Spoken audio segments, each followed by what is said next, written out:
पंवार का operation damage control, खंगाला जा रहा है सारी विधायकों का रोल। क्या शपथ पत्र से रोकेगी बगावत? प्रफुल्ल पटेल आउट, सुनील तटकरे का भी विकेट गिरा और कितने विधायकों का कटेगा पत्ता? जारी है मंथन। एनसीपी के पास बचे हैं सिर्फ दो ऑप्शन, या तो होगा ठाकरे वाला हाल या बन जाएंगे ओम प्रकाश चौटाला। क्या शरद पवार का ऑपरेशन डैमेज कंट्रोल अब एनसीपी को संजीवनी दे पाएगा? बगावत के 24 घंटे बाद शरद पवार ने प्रफुल्ल पटेल और सुनील तटकरे को पार्टी से निकाल दिया, लेकिन अजीत पवार पर चुप्पी साधी रखी। तो सवाल ये उठता है कि क्या पवार की पॉलिटिक्स में कुछ नया गेम शुरू होने वाला है? इस बारे में बताएं, उससे पहले पवार के ऑपरेशन डैमेज कंट्रोल का पूरा प्लान सुनिए।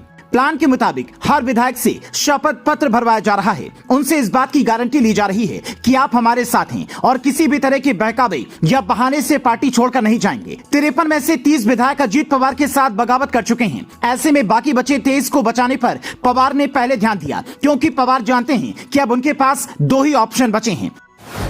पहला, उद्धव ठाकरे की तरह सब कुछ देखें, चुपचाप रहें, नाकाम कोशिश करें, फिर कड़वा घूंट पी लें। दूसरा, जनता के बीच जाएं, अगले चुनाव में बागियों को सबक सिखाएं, नई रणनीति तैयार कर लें।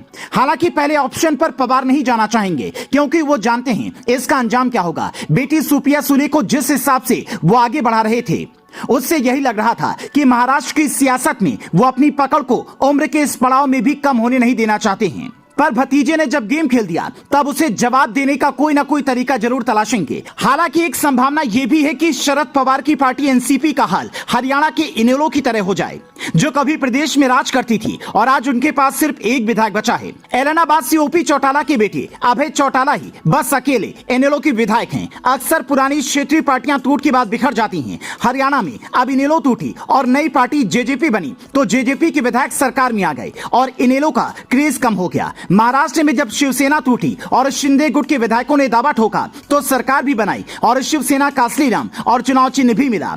अब शरद पवार की पार्टी एनसीपी टूटी है, तो कई लोग ऐसे कह रहे हैं कि यहां भी नुकसान शरद पवार को ही ज्यादा होगा। हालांकि फैसला चुनाव आयोग करेगा।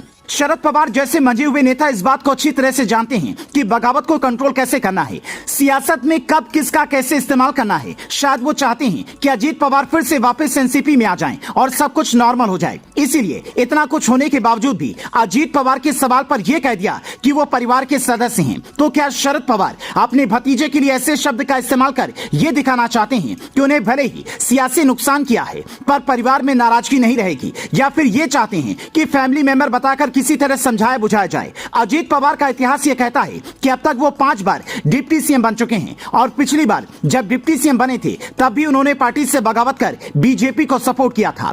तब ऐसी चर्चाएं थी कि अजीत पवार ने अपने फायदे के लिए ऐसा किया है। जैसे ही काम खत्म हुआ, घर वापसी कर ली। पर इस बार वो वाली कहानी दोहराई जाएगी, इसकी उम्मीद कम दिखती है। आप इस बारे में क्या सोचते हैं? हमें कमेंट में बता सकते हैं।